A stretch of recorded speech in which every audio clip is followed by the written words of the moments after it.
খুবই দুঃখজনক একটা খবর দর্শক। HRWর প্রতিবেদনে বলা হচ্ছে যে মালয়েশিয়ায় শোষণ এবং নির্যাতনের শিকার বাংলাদেশি শ্রমিক।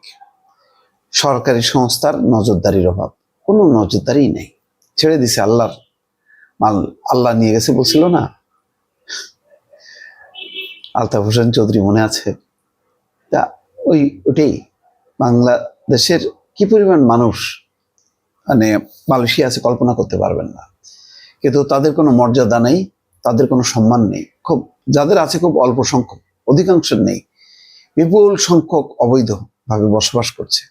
বাংলাদেশের অভাব, দারিদ্র, এইসব পরিস্থিতির কারণে মালয়েশিয়া তুলনামূলকভাবে প্রবেশটা সহজ বলে ভিজিট ভিসা হোক নানানভাবে ঢুকে পড়ছে। যারা ঢুকে পড়ছে তারা এখন দাসত্ব বহন করছে। তাদের জীবনে শান্তি নেই, যখন তখন পুলিশ অ্যারেস্ট করছে, কারাগারে ঢুকিয়ে রাখছে বছরের পর বছর, এবং এটার ব্যাপারে কোনো বাংলাদেশের যে হাই কমিশনের কোনো নজরদারি নেই, হয়তো তার লিস্টের মধ্যেই নেই। এরকম একটি পরিস্থিতি। দুদিন আগেই দেখলাম যে একটা মার্কেটে, মালয়েশিয়ার যেখানে পাইকারি বাজার এলাকার একটা মার্কেটে অভিযান চলছে, বিশাল বিশাল গাড়ি, এবং তার মধ্যে বহু প্রায় 150-200কে ধরা হয়েছে, তার মধ্যে বাংলাদেশিও আছে। অন্যান্য দেশের এদের অবস্থাও তাই।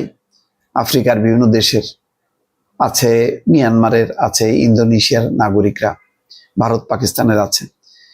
তো এখন এখানে বলা হচ্ছে যে মালয়েশিয়ায় বাংলাদেশি শ্রমিকরা শোষণ, দুর্ব্যবহার এবং প্রতারণার শিকার হচ্ছে বলে উদ্বেগ প্রকাশ করেছে জাতিসংঘের মানবাধিকার বিশেষজ্ঞরা।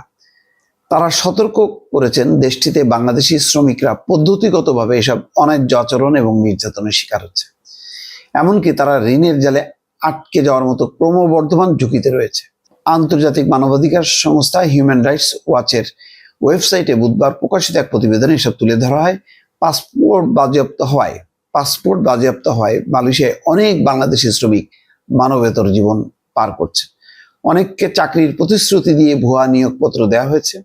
দেশটিতে কাজে যাওয়ার পর চুক্তি অনুযায়ী কর্মক্ষেত্র না মেলায় চরম ভোগান্তি শিকার হচ্ছে। কারণ আপনার বৈধ হয়ে না থাকলে কোনো মালিকরা আপনাকে চাকরি দেবে না। গোপনে যারা চাকরি করছে বা যাদেরকে দেয়া হচ্ছে তারা কোনো ন্যায্য মজুরি পাচ্ছে না, পেটে ভাতে থাকার মতন অবস্থা। বলা হচ্ছে যে দেশটিতে কাজে যাওয়ার পর চুক্তি অনুযায়ী কর্মক্ষেত্র না মেলায় চরম ভোগান্তির শিকার হন শ্রমিকরা। তাছাড়া সংশ্লিষ্ট সরকারি সংস্থার নজরদারির অভাবে এসব শ্রমিকের জীবন দুর্বিষহ উঠেছে। বলা হচ্ছে যে মালয়েশিয়ায় বিশাল সংখ্যক বাংলাদেশি শ্রমিক কাজ করেন। বর্তমানে 8 লাখের বেশি বাংলাদেশি কাজের অনুমোদন রয়েছে, কিন্তু জাতিসংঘের তথ্য অনুযায়ী অনেক শ্রমিককে নির্ধারিত সরকারি হারের চেয়ে 5 গুণ বেশি ফি পরিশোধ করতে হয়েছে। তাদের যাওয়ার খরচ যেমন বেশি, অন্যান্য ঘুষ টুস মিলায় তারা চরম, কিন্তু এত টাকা দিয়েও তারা শোষণের হাত থেকে রক্ষা পায়নি। আর যে 8 লাখ বলা হচ্ছে অনুমোদন দিছে, তার হয়তো 2 গুণ বা 3 গুণ বাংলাদেশি আছে যারা অবৈধভাবে, এবং তারা ওই যে লুকিয়ে পালিয়ে কোনো রকম জীবন হচ্ছে, এবং যখন তখন পুলিশ তাদেরকে ধরে নিয়ে যাচ্ছে এবং তাদের কনসেন্ট্রেশন ক্যাম্পে আছে। অভিবাসন কেন্দ্রগুলোতে বর্তমানে 18,000 অভিবাসী শ্রমিক, শরণার্থী এবং আশ্রয় প্রার্থীকে রাখা হয়েছে। তাদের কোনো মানবাধিকার যেগুলি আছে সেগুলি কোনোভাবেই নাই, একেবারেই নেই কোনো রকম।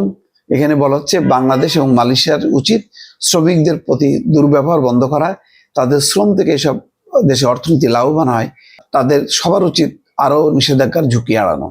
কয়েক বছর আগে কিন্তু মালয়েশিয়া থেকে পণ্য কেনে এমন আন্তর্জাতিক ক্রেতাদের ফেয়ার লেবার অ্যাসোসিয়েশনের দাপ্তরিক নির্দেশিকা অনুসরণ করা উচিত, এবং তাদেরকে এও করছিল যে বাংলাদেশ, মালয়েশিয়া সহ অন্যান্য শ্রমিক আদান প্রদানকারী দেশ শ্রমিকদের অধিকার সুরক্ষা করতে অঙ্গীকারবদ্ধ।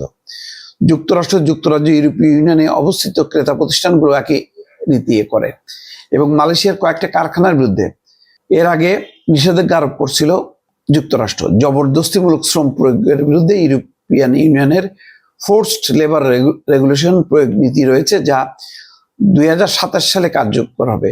শ্রমিকদের ঋণের ফাঁদে জড়ানো এবং প্রতারণার ঘটনায় এই বিধির আওতায় আনা হতে পারে।